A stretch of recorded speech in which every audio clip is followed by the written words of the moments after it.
नमस्कार दोस्तों, ये video editorial compilation for mains का पार्ट है। आप प्लेलिस्ट में जाके एडिटोरियल की वीडियोस पेपर वाइज और टॉपिक वाइज देख सकते हो। और अगर आप दिसंबर 2019 के बाद की वीडियोस को देखना चाहते हो तो वीडियो के नीचे मौजूद ज्वाइन बटन की सहायता से आप मेंबरशिप को ज्वाइन कर सकते हो। चलिए डिस्कशन स्टार्ट करते हैं। आप जनरल स्टडी पेपर 3 के डिजास्टर मैनेजमेंट टॉपिक से इस आर्टिकल को रिलेट कर सकते हो। इस आर्टिकल को डिस्कस करते वक्त हम इन सभी एस्पेक्ट्स को जानेंगे। सबसे पहले बात करते हैं इंट्रोडक्शन की। एज्यूम कीजिए आप डीएम बन गए हो। आपके ज़िले में एक रिवर होकर गुजरती है, काफ़ी इंपॉर्टेंट रिवर है।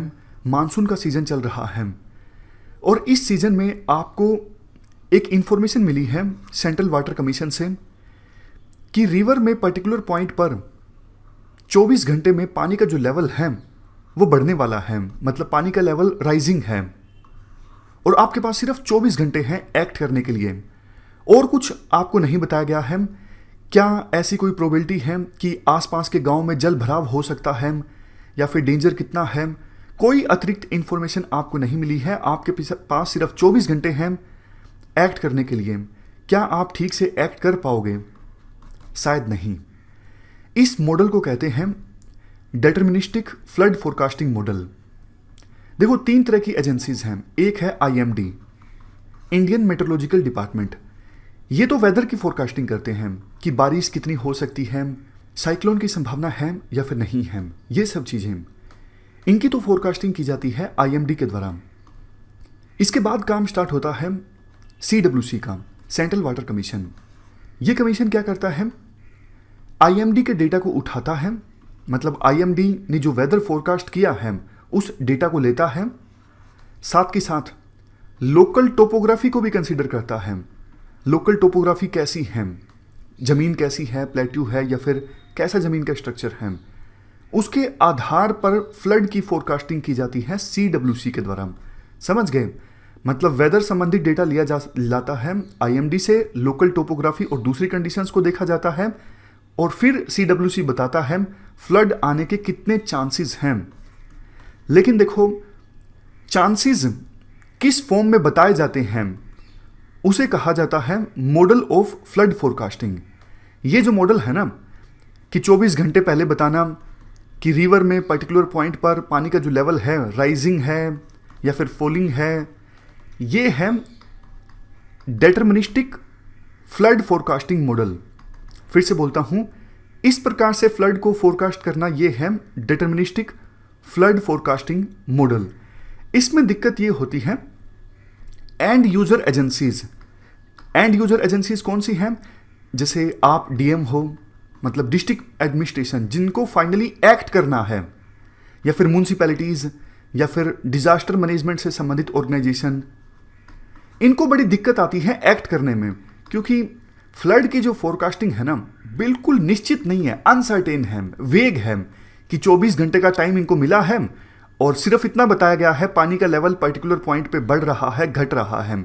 अरे भैया, ये तो बताओ कि आसपास के एरिया में जल भराव की प्रोबेबिलिटी कितनी है। तो इस मॉडल में कमियां हैं deterministic model of flood forecasting में। अब एक दूसरा मॉडल है इंसेंबल फ्लड फोरकास्ट। ये मॉडल अच्छा है। इस मॉडल में क्या है, 7 से 10 दिनों का टाइम मिलता है एंड यूजर एजेंसीज को, यानी district administration, municipalities, disaster management से संबंधित ऑर्गेनाइजेशन, उनको 7 से 10 दिन पहले बता दिया जाता है कि भैया पर्टिकुलर पॉइंट पर पानी का जो लेवल है उसके डेंजर लेवल से ऊपर जाने की जो संभावना है वो 80% है और इससे आसपास के एरिया में जल भराव की जो प्रोबेबिलिटी है वो 20% है। मतलब इस प्रकार से इंसेंबल फ्लड फोरकास्ट में प्रोबेबिलिटी की टर्म्स में बता दिया जाता है कि डेंजर लेवल से ऊपर पानी के लेवल बढ़ने की संभावना इतने % है, प्रोबेबिलिटी इतने % है और इससे आसपास के गांव में जल भराव होने की जो प्रोबेबिलिटी है वो इतने % है। और टाइम भी ज़्यादा मिलता है एंड यूजर एजेंसीज को, 7 से 10 दिन। और डिटरमिनिस्टिक फ्लड फोरकास्ट में कितना टाइम मिलता था? 24 घंटे। तो इंसेंबल फ्लड फोरकास्टिंग हो तो एंड यूजर एजेंसीज यानी डिस्ट्रिक्ट एडमिनिस्ट्रेशन अच्छे से काम कर सकते हैं, अच्छे से फ्लड आने से पहले ही सिचुएशन को संभाल सकते हैं। अब जैसा हमने डिस्कस किया, इंडिया में तो ये मॉडल फॉलो होता नहीं है, लेकिन European union, Japan, United states वो अब इस मॉडल की तरफ मूव कर गए हैं। इंडिया ने अभी अभी डिटरमिनिस्टिक फोरकास्टिंग मॉडल की तरफ मूव किया है। मतलब जो घटिया वाला मॉडल है, 24 घंटे पहले पता लगता है राइजिंग और फॉलिंग का, सिर्फ वो भी ढंग से नहीं पता लगता, उस मॉडल की तरफ इंडिया ने अभी मूव किया है। इसके बाद अगर हम फ्लड फोरकास्टिंग के वेरियस एस्पेक्ट्स पर चर्चा करें, देखो सबसे पहला एस्पेक्ट है टाइमिंग। फ्लड फोरकास्टिंग अच्छी हो अगर इस काम में लगी सभी एजेंसीज जल्दी जल्दी से डेटा को कैलकुलेट करें और डेटा को डिसेमिनेट करें। जैसे सबसे पहले बारी आती है आईएमडी की। जितना जल्दी आईएमडी रेनफॉल को एस्टिमेट लगाएगी, मतलब एस्टिमेशन लगाएगी रेनफॉल का जितना जल्दी हो सके, तो उतना ही बेहतर है। उसके बाद बारी आती है सीडब्ल्यूसी की। जितना जल्दी सीडब्ल्यूसी आईएमडी के डेटा को इंटीग्रेट करती है अपने डेटा के साथ, उतना ही जल्दी सीडब्ल्यूसी पता लगा पाएगी या फिर फोरकास्टिंग कर पाएगी कि फ्लड की कितनी संभावना है। और उसके बाद यह भी मैटर करता है सीडब्ल्यूसी कितना जल्दी डेटा दे पाती है एंड यूजर एजेंसीज को, यानी डिस्ट्रिक्ट एडमिनिस्ट्रेशन को। अब पता लगे सीडब्ल्यूसी ने डेटा तो इकट्ठा कर लिया, लेकिन देने में ही 2-3 दिन का वक्त लगा दिया, ये तो फिर एफिशिएंसी नहीं हुई ना फ्लड फोरकास्टिंग में। तो अगर ये सारी एजेंसीज अपना काम जल्दी जल्दी से करेंगी तो लीड टाइम ज़्यादा होगा एंड यूजर एजेंसीज के पास। लीड टाइम मतलब कितना पहले एंड यूजर एजेंसीज को पता लग जाएगा कि फ्लड की संभावना है। मान लीजिए 2 दिन पहले डिस्ट्रिक्ट एडमिनिस्ट्रेशन को पता लग जाता है फ्लड के आने की संभावना के बारे में, तो लीड टाइम हुआ 2 दिन। अगर 7 दिन पहले पता लग जाता है, इंफॉर्मेशन मिल जाती है, तो लीड टाइम हुआ 7 दिन। इसके बाद बारी आती है टेक्नोलॉजी की। टेक्नोलॉजी के एस्पेक्ट के बारे में हम जानते हैं फ्लड फोरकास्टिंग के क्षेत्र में। देखो टेक्नोलॉजी की सहायता से भी लीड टाइम को इंक्रीज किया जा सकता है। जैसे पहले देखो आईएमडी रेन गेजेस का सहारा लेके बारिश के बारे में फोरकास्टिंग करती थी, बट अब तो आईएमडी के पास 35 के आसपास एडवांस्ड डोपलर वेदर रेडार्स हैं। ये जो एडवांस्ड डोपलर वेदर रेडार्स हैं, ये क्लाउड रिफ्लेक्टिविटी के बेस पे ज़्यादा अच्छे से डेटा देते हैं आईएमडी को, और आईएमडी ज़्यादा बेहतर ढंग से बारिश की फोरकास्टिंग कर सकती है। बट दिक्कत ये है कि आईएमडी के पास सिर्फ 35 एडवांस्ड डोपलर वेदर रेडार्स हैं, जबकि यूएसए का एरिया हमसे काफ़ी ज़्यादा है और यूएसए के पास हमसे काफ़ी ज़्यादा एडवांस्ड डोपलर वेदर रेडार्स हैं। तो ये एक एस्पेक्ट है कि टेक्नोलॉजी की सहायता से लीड टाइम को इंक्रीज किया जा सकता है। आप आईएमडी के बाद इवन सीडब्ल्यूसी का एग्जांपल देख लीजिए कि सीडब्ल्यूसी के पास कैसी टेक्नोलॉजी है। आर्टिकल में कहा जाता है, देखो सीडब्ल्यूसी की जो टेक्नोलॉजी है अभी भी काफ़ी पुरानी है। स्टैटिस्टिकल मेथड्स का इस्तेमाल किया जाता है सीडब्ल्यूसी के द्वारा, यानी सेंट्रल वाटर कमीशन के द्वारा फ्लड फोरकास्टिंग के लिए।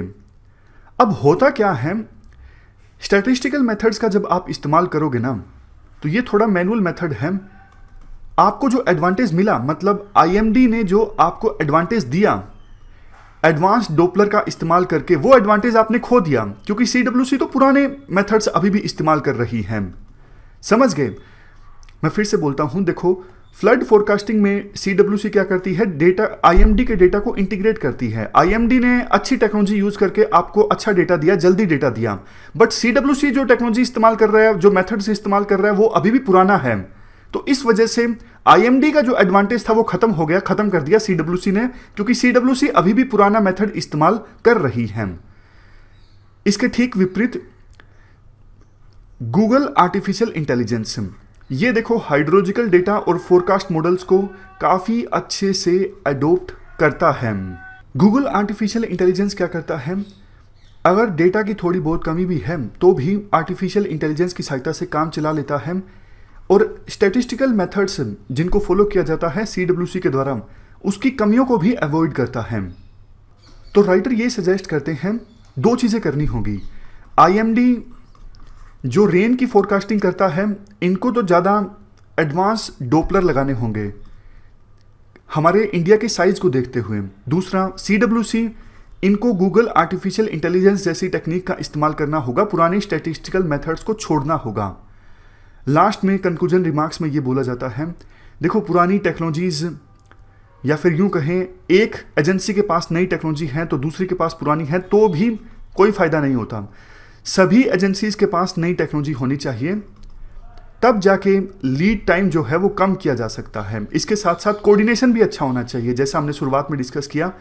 कई बार ऐसा होता है डेटा डिसेमिनेट करने में भी टाइम लग जाता है, सारा जो बोझ आ जाता है एंड यूजर एजेंसीज पे, जैसे डिस्ट्रिक्ट एडमिनिस्ट्रेशन, म्यूनसिपैलिटीज, इन पे, क्योंकि इनको बहुत कम टाइम मिलता है और प्रॉपर वार्निंग भी नहीं मिलती कि कब फ्लड आ सकती है और कितना इंटेंस फ्लड आ सकती है।